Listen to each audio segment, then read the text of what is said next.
Greetings, booktubers, and welcome back once again to Grammaticus Books, brought to you from Graham's End here in the Shire. This is the third video I've done, the third video review that I've done. I did an initial introduction, I'm not counting that one. But speaking of the introduction, in that introduction, I said that one of the things that I would be covering in addition to sci-fi and fantasy was reference books. That I thought that was a topic that was sorely neglected on BookTube and was a sort of a void waiting to be filled. So today, true to my word, I brought to you guys a pair of reference books that I really enjoy, that I think you guys will enjoy as well. And with reference books, what I'll often find is you'll find one reference book that is excellent in one aspect of whatever topic that you're looking at, but it might be lacking in, say, the artwork. While it has, stupendous amount of information for whatever the topic is, but the art's a little lacking, or vice versa. And so frequently what you do is you find two books and taken together just sort of make the ultimate reference guide to whatever that topic is that you're interested in. And today what we have is we have books on ships.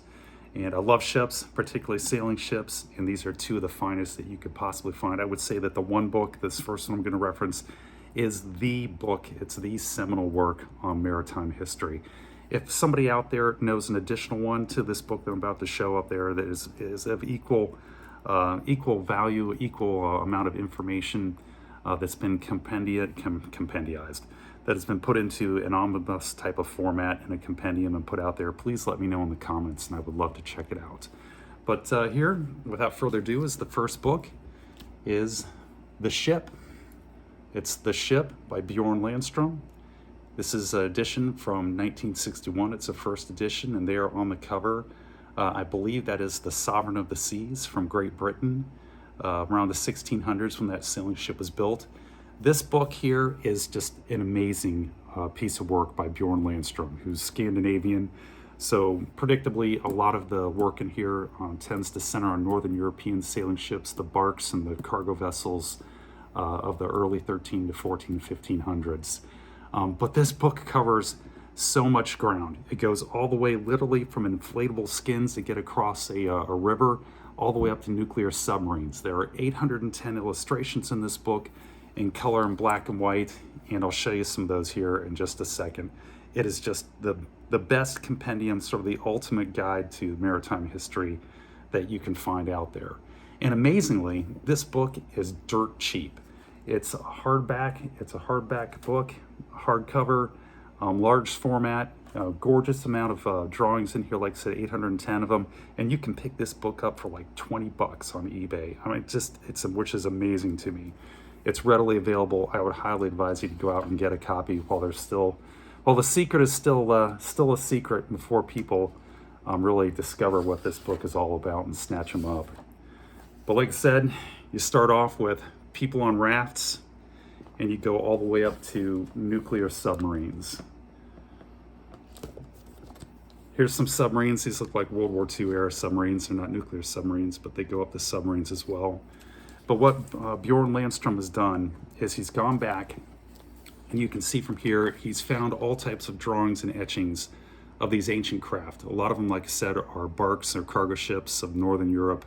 And he's found as many etchings he can in cathedrals and paintings and whatnot. And then being a maritime historian and a technician, he's taken those drawings and he's translated them into the most practical interpretation of what those ships would have looked like in real life.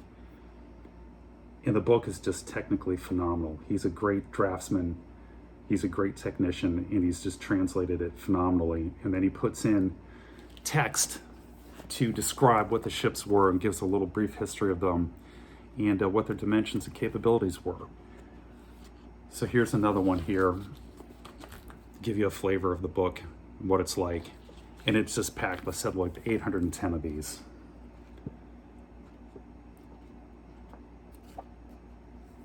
And again, here you've got that illustration there.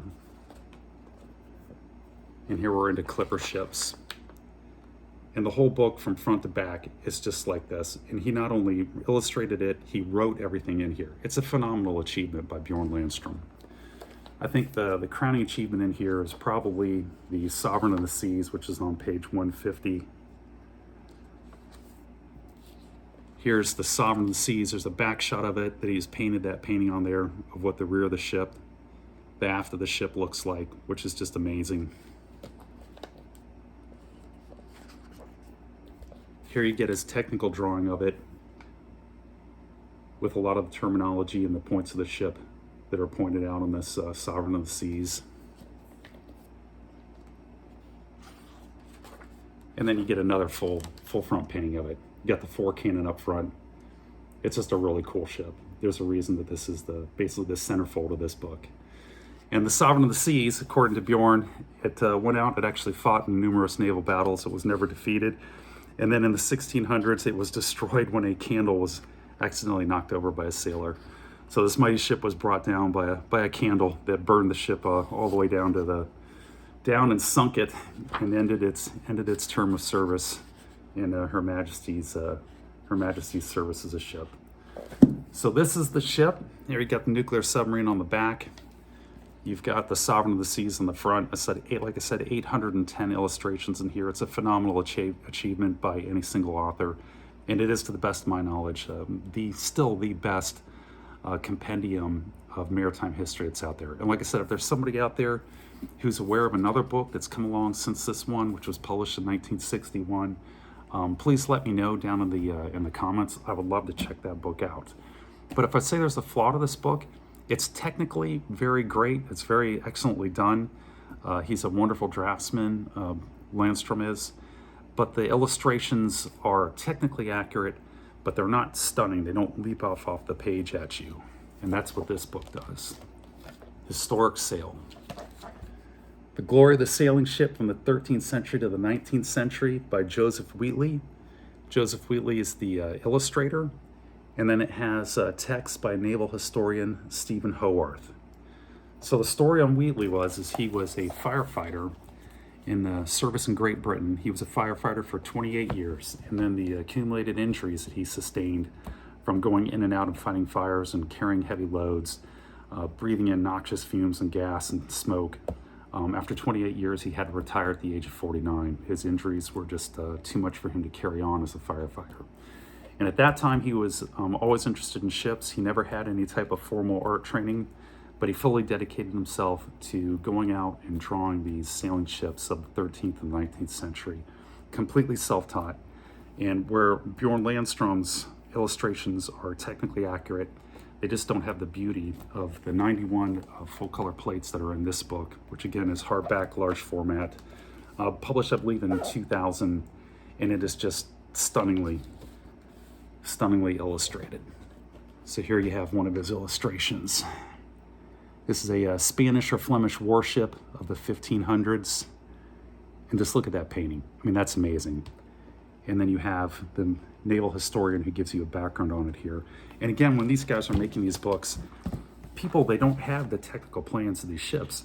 So they have to reconstruct them as best they can from any type of a old wreck that might still exist, or just from drawings. And then they have to fill in what they think the ship would have looked like and how it would have actually been built. And a lot of it is guesswork. But just look at these illustrations, these drawings. Again, there are 91 of them on this reference book. You could almost call this an art book, actually, but with the information that's next to it in here, I would call it or label it as a reference book. Again, you get a galleon here. It's a Venetian naval galley, the 1570s, beautifully illustrated.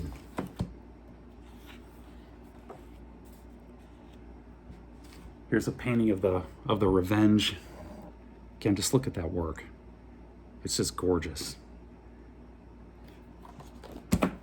Joseph Wheatley just really knows what he's doing when he's illustrating these ships. The fact that he was self-taught, to me, is just unbelievable that he can illustrate things that are this incredibly detailed and just gorgeous with the colors. Again, look at this one.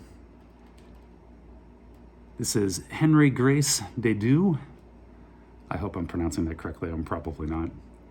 From 1539. And that's what this whole book is like. You got 91 pages of this throughout this book.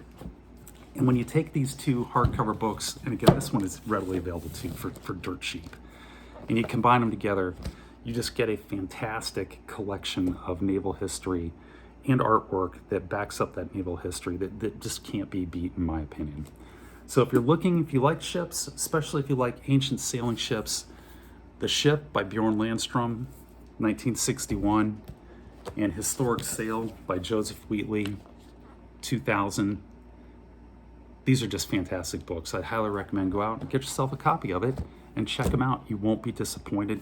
Your kids will love these books. It'll get them off of their iPhones and their iPads for at least a couple of minutes to look through and just see the wealth of information that's in here. If they have any interest in that type of thing at all, it'll suck them in. But that's the news. That's video number 3, review video number 3. There'll be many more to come, and I do appreciate you tuning into the channel and checking it out while I figure this whole booktube thing out. If you did like what you saw here, please hit the like and subscribe buttons, and hopefully you'll continue to enjoy the channel. So in the meantime, take care, be safe, and hopefully I will be seeing you in the future.